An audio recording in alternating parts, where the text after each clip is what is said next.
क्या stock market सट्टा बाजार है? क्या शेयर बाजार में पैसा लगाना गलत है? क्या वाकई में स्टॉक मार्केट और शेयर बाजार से लोग घर बैठे पैसा कमाते हैं? क्या मैं भी स्टॉक मार्केट या शेयर बाजार से पैसा कमा सकता हूँ? तो आपके इन सभी सवालों के जवाब आपको इस वीडियो में मिलने वाले हैं। तो वीडियो को आप पूरा देखिएगा, तभी आपको अच्छे से समझ में आएगा कि ये स्टॉक मार्केट और शेयर मार्केट क्या है। क्योंकि भाई इस वीडियो को देखने के बाद आप जरूर जान जाओगे कि यार स्टॉक मार्केट होता क्या है, स्टॉक मार्केट काम कैसे करता है, क्या स्टॉक मार्केट हमें पैसा कमा कर देता भी है या नहीं। तो वीडियो को अब तक आपने लाइक नहीं किया है तो लाइक कर दीजिए, और ऐसे ही और वीडियोस को देखने के लिए वीडियो को लाइक करके सब्सक्राइब जरूर कर लीजिएगा। तो भाई सबसे पहले आता है स्टॉक मार्केट। देखो भाई, एक होता है स्टॉक मार्केट, एक होता है शेयर मार्केट। देखो भाई दोनों एक ही चीज है, खाली 19-20 का फर्क है, ठीक है। यानी कि भाई दोनों के नाम अलग अलग हैं, चीज एक ही है। तो भाई स्टॉक मार्केट आपको मदद करता है कि किसी भी दूसरे कंपनी की हिस्सेदारी लेने में। ये अगर आप नहीं समझ पाए होगे तो मैं आपको थोड़ा आसान तरीके से समझाता हूँ, ठीक है। देखो भाई स्टॉक मार्केट के अंदर आते हैं, एक है BSE और एक है NSE। BSE का मतलब होता है बॉम्बे स्टॉक एक्सचेंज और NSE का मतलब होता है नेशनल स्टॉक एक्सचेंज। अब इन्हीं दोनों जगहों पे अगर किसी भी कंपनी का नाम लिस्टेड है तभी आप उनके शेयर खरीद सकते हो। जिस भी कंपनी का नाम इन दोनों जगहों पे लिस्टेड नहीं है उनके शेयर आप नहीं खरीद सकते हो। अब इसे हम थोड़ा आसान भाषा में समझते हैं, ठीक है। तो अब हम जानते हैं कि स्टॉक मार्केट या शेयर मार्केट काम कैसे करता है। कि आपके मोबाइल में अभी कोई ना कोई सिम पड़ा होगा, जैसे मान लीजिए जियो पड़ा है, एयरटेल पड़ा है। ऐसे कौन सा सिम पड़ा है कमेंट करके जरूर बताइएगा, ठीक है। मान लीजिए कि आपके मोबाइल में अभी एयरटेल का सिम पड़ा है, ठीक है। अब आप अगर अभी गूगल पे जाकर के सर्च करोगे ना एयरटेल शेयर प्राइस, ठीक है। जैसे मान लीजिए कि आपने एयरटेल का ही शेयर खरीदा, ठीक है। आपने एक शेयर खरीदा, एक शेयर का कीमत था मान लीजिए 50 रुपए, ठीक है। आपने 50 रुपए कंपनी को दिया और आपके पास एक शेयर आ गया, ठीक है। अब ये एक शेयर रखने के लिए एक डीमैट अकाउंट की जरूरत होती है, उसके बारे में मैं आपको आगे चल करके बताऊंगा, अभी उसकी जरूरत नहीं है, ठीक है। आप ये जान लीजिए कि इसे ये काम कैसे करता है, ठीक है। मान लीजिए कि आपने एयरटेल का शेयर खरीद लिया, एक शेयर आपने खरीदा, ठीक है। एक शेयर की कीमत थी 50 रुपए, ठीक है। अब आपने कंपनी को 50 रुपए दे दिया, कंपनी ने आपको एक शेयर दे दिया, ठीक है। अब आप एयरटेल कंपनी के एक हिस्सेदार बन गए, ठीक है। अब देखो आपने कंपनी को पैसा दे दिया, कंपनी ने आपको शेयर दे दिया, ठीक है।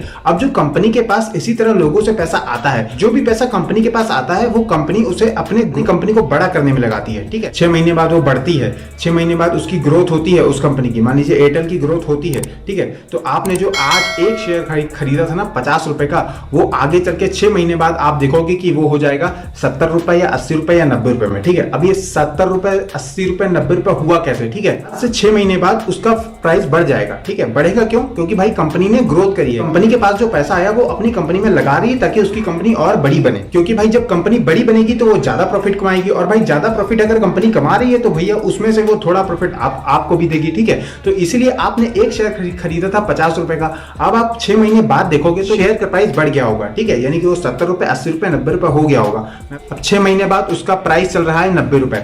तो आप अगर उस शेयर को बेचोगे तो कितने रुपए का प्रॉफिट होगा? पूरे 40 रुपए का। यानी कि आप जान सकते हो आपने 50 रुपए का शेयर खरीदा था, 6 महीने बाद आप उसको बेच रहे हो, शेयर का प्राइस उस समय 90 रुपए है, तो आपको पूरे 40 रुपए का प्रॉफिट हो रहा है, ठीक है। इसी तरीके से अगर आप एक की जगह पे 50 शेयर खरीदे होते या 100 शेयर खरीदे होते तब भी आपको उसी हिसाब से उतना बड़ा प्रॉफिट होता। तो उम्मीद है आप समझ गए होंगे कि यार स्टॉक मार्केट और शेयर मार्केट काम कैसे करता है, ठीक है। तो अब मैं आपको बताने वाला हूं कि लोग स्टॉक मार्केट या शेयर मार्केट से पैसा कैसे छापते हैं। तो भाई पैसा छापने के 2 तरीके हैं स्टॉक मार्केट और शेयर बाजार में, ठीक है। पहला है लॉन्ग टर्म इन्वेस्टमेंट, दूसरा है शॉर्ट टर्म इन्वेस्टमेंट, ठीक है। अब लॉन्ग टर्म इन्वेस्टमेंट वो होता है यानी कि आप भाई लंबे समय के लिए पैसा लगाते हो, जैसे कि आप 3 साल के लिए या 5 साल के लिए पैसा लगा दिए, ठीक है। उसके बाद आता है शॉर्ट टर्म। शॉर्ट टर्म जैसे कि आप 1 हफ्ते के लिए पैसा लगाए हो, 1 महीने के लिए पैसा लगाए हो, या फिर 6 महीने के लिए पैसा लगाए हो, ऐसे, ठीक है। तो सबसे पहले आता है लॉन्ग टर्म इन्वेस्टमेंट, ठीक है। लॉन्ग टर्म इन्वेस्टमेंट में सबसे पहले आता है SIP, ठीक है। SIP का फुल फॉर्म होता है सिस्टमैटिक इन्वेस्टमेंट प्लान, ठीक है।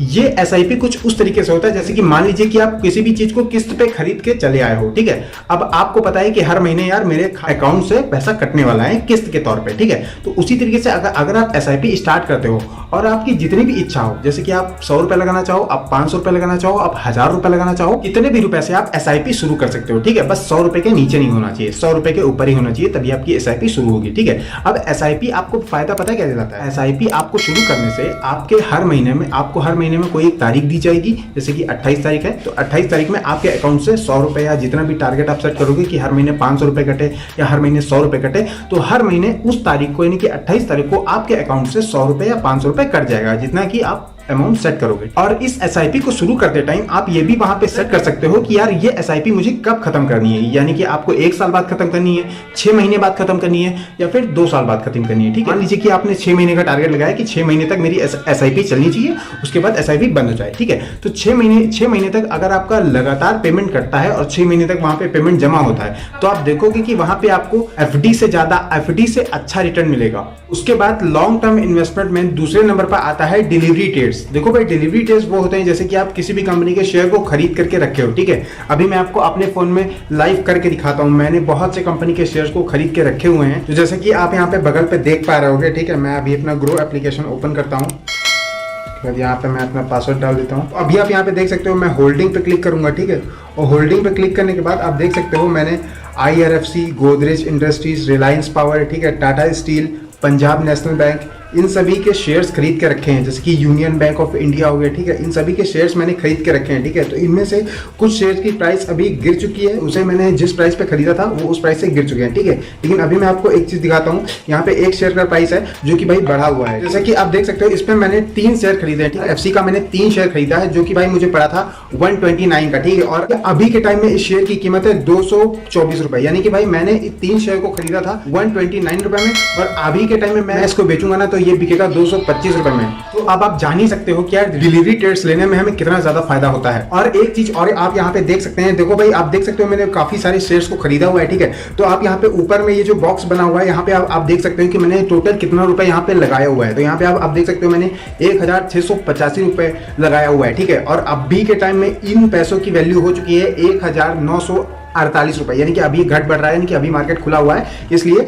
तो अभी आप देख सकते हो 263 रुपए का मेरे को इसमें बढ़ोतरी हुई है। ठीक है, मैंने 1685 रुपए यहाँ पे लगाया हुआ है और अभी मुझे 262 रुपए 63 रुपए का बढ़ोतरी हुई है इस पैसे में। तो अब ये जाकर के मेरा पैसा बन चुका है 1947 रुपए। इसके बाद अब आता है हमारा शॉर्ट टर्म इन्वेस्टमेंट। देखो भाई, शॉर्ट टर्म इन्वेस्टमेंट हम ऐसे समझते हैं कि जिसमें कि आप कम समय के लिए पैसा लगाते हो। ठीक है, और इसमें 2 तरीके होते हैं, पहला फ्यूचर एंड ऑप्शन, ठीक है, और दूसरा है इंटरडे ट्रेडिंग। देखो भाई, सबसे पहले आता है future and option. Future and option में आप जितना ज्यादा प्रॉफिट कमाते हो ना, यानी कि जितना ज्यादा पैसा कमाते हो ना, उतना ही जल्दी उसमें आप दुगना पैसा आप गवा देते हो। तो इसलिए मैं आपको बिल्कुल भी रिकमेंड नहीं करूंगा कि आप शुरुआत के समय में फ्यूचर एंड ऑप्शन में ट्रेडिंग करना स्टार्ट करें। उसके बाद आता है मेरा नंबर 2 पे इंटरडे ट्रेडिंग। देखो भाई, इंटरडे ट्रेडिंग थोड़ा बहुत सही है, क्योंकि इंटरडे ट्रेडिंग में आपको शेयर्स को उसी दिन खरीद करके उसी दिन ही बेचना होता है। तो जैसे मान लीजिए कि आप किसी भी कंपनी का शेयर खरीदते हो, जैसे कि किसी भी कंपनी का शेयर है 100 रुपए। ठीक है, उसका शेयर की कीमत है 100 रुपए। अगर आप उसे इंट्राडे के तौर पे खरीदोगे तो वो शेयर आपको मिलेगा 20 रुपए के हिसाब से। ठीक है, अब ये शेयर आपको उस तरीके से खरीदना है कि अगर आपको लगता है ये प्राइस 100 रुपए चल रहा है, ये 100 रुपए से बढ़ करके